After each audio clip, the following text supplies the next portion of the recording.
उत्तर प्रदेश में 5,000 सरकारी primary school बंद हो रहे हैं। कि आदित्यनाथ सरकार ऐसा क्यों कर रही है? क्या ये बच्चों के भविष्य के साथ खिलवाड़ है या फिर कोई बड़ी प्लान है? जानिए पूरा मामला साफ और आसान भाषा में। नमस्कार दोस्तों, स्वागत है आपका सोनियाप्रीत टॉक्स में। यूपी सरकार ने एक बड़ा कदम उठाया है। करीब 5,000 प्राइमरी स्कूलों को बंद करने का फैसला। ये वो स्कूल हैं जहां बच्चों की संख्या बहुत ही कम है या फिर छात्र बिल्कुल भी नामांकित नहीं। कहीं शिक्षक हैं लेकिन छात्र नहीं, कहीं बिल्डिंग है लेकिन पढ़ाई नहीं हो रही। सरकार का कहना है कि इन स्कूलों को बंद करके संसाधनों का सही इस्तेमाल किया जाएगा।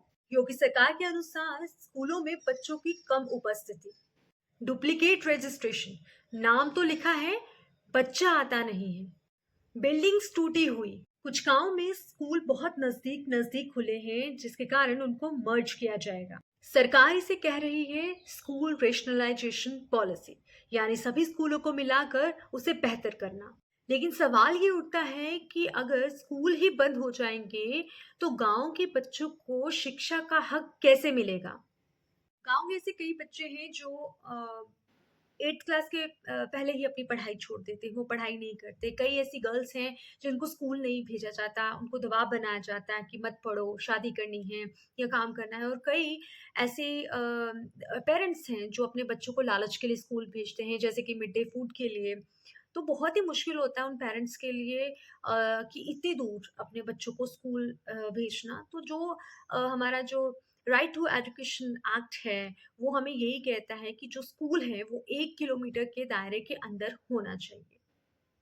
कई ऐसे एनजीओ और कई ऐसे विपक्षी नेता हैं जो जिनका मानना है कि ये फैसला जो है वो पूरी तरह से शिक्षा को खत्म कर रहा है। इससे लड़कियों और छोटे बच्चों की पढ़ाई पर असर पड़ेगा और ग्रामीण इलाकों में शिक्षा की पहुंच और भी कम हो जाएगी। इस योजना के खिलाफ कई याचिकाएं हाईकोर्ट में दाखिल की गई थी। उन याचिकाकर्ताओं का कहना है कि ये योजना बच्चों के शिक्षा अधिकार का हनन कर रही है। इलाहाबाद हाईकोर्ट ने कई दलीलें सुनने के बाद सरकार को इस फैसले के लिए हरी झंडी दे दी है, लेकिन उसके साथ कुछ शर्तें रखी गई हैं जो बच्चों के हित में हैं, जिसमें हाईकोर्ट ने कहा कि ध्यान रखना होगा कि बच्चों को दूर ना भेजा जाए, शिक्षकों की कमी नहीं होनी चाहिए और हर मर्ज स्कूल में पानी, टॉयलेट और बैठने की सुविधा होनी चाहिए। बच्चों की संख्या के अनुसार सही शिक्षक का अनुपात हो, एससी, एसटी और गरीब वर्ग के बच्चों को कोई परेशानी ना हो।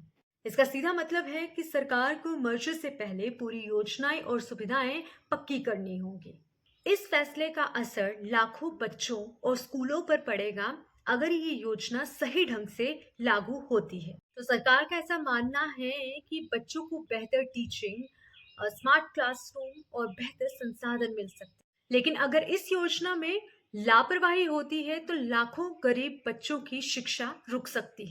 अब सवाल आता है कि क्या ये सिर्फ स्कूल मर्जर है या इसके पीछे कुछ और वजह?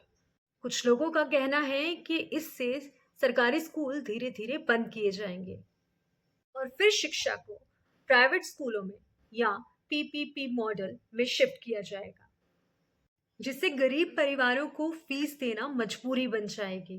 अगर हम सिंपल भाषा में कहें तो हम ये कह सकते हैं कि सरकारी स्कूल जो है वो पूरी तरह से बंद किए जा सकते हैं। सरकार कहती है कि इससे शिक्षा सुधरेगी, विरोधी कहते हैं कि इससे गरीब बच्चा और पीछे रह जाएगा। अब देखना यह है कि क्या सरकार सही इंफ्रास्ट्रक्चर और ट्रांसपोर्ट सुविधा देकर क्या बच्चों को सही स्कूल में पढ़ाएगी या फिर आंकड़े सुधारने के लिए स्कूल को बंद किया जा रहा है। उत्तर प्रदेश में 5,000 स्कूलों का बंद होना एक बहुत ही बड़ा कदम है। इसका सीधा असर बच्चों पर ही नहीं बल्कि पूरे शिक्षा तंत्र और समाज पर पड़ेगा। आपका क्या कहना है?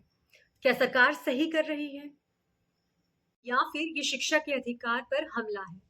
अगर आप शिक्षा से जुड़े हैं या किसी गांव में ऐसे स्कूल हैं, मुझे कमेंट करके जरूर बताइएगा कि आपके इलाके में इस फैसले का क्या असर पड़ा है। अगर वीडियो अच्छा लगा हो तो लाइक, शेयर और सब्सक्राइब करना मत भूलें। मिलते हैं आपसे अगली वीडियो में, तब तक के लिए जय हिंद।